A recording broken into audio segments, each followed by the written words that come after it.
senikaua ma räägiks meie koolist. Meie koolis on 88 õpilast ja 19 õpetajat. Otto, kaua sa oled? Tulen juba, mis sa? Miks ära jooksid? Ma ei jooksetud lihtsalt aeglane kullake. Omal ajal oli kõige kiiremaid mehi üldse.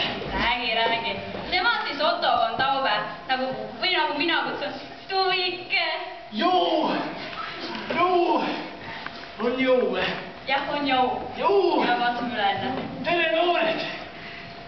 Meie oleme Laupa põhikoolist. Maskotid? Aga räägime oma kodust neile siis. Noh, mis ma räägin? No räägime sellest ühest, kus nii-öelda viikingid meid ründasid siin. Jaa, sellega oli siuke nali, et ma jõin samal ajal teed. Või kohvi oli või? Oli, pipar. Ei mäleta. Igatahes, see meie mõis siis on, see on Pärnu jõi. Jah, Pärnu jõe kaldal. Ja meil on remont ka tehtud, päris eurovärk on. Jah, rahakott läks tühjaks. Aga 22 milli läks. Võtsin minu rahakotist. Ja räägi, pangalaenud peale ka. Kõik on peale. Ei teaks maksta jõuan.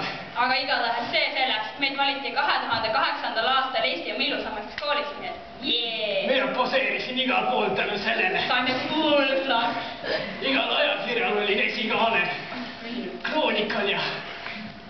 Aga räägime nendest kooliringidest ka kiiresti. Jaa, meil on päris palju koolist ringe. Ringid on need, mis jalas käivad kullake. Mõtled ringe. On laulust ringid ja... Koorid. Tööõpetusest ringid. Need mulle meeldivad. Ja sa oled seal kõige kõvem. Kõige kõvem mees olen. Aga räägi sellest, võistlust, mis need olid, me mäletame. Kunagi omal ajal oli, jõumees. Meil on koolis siis jõumees.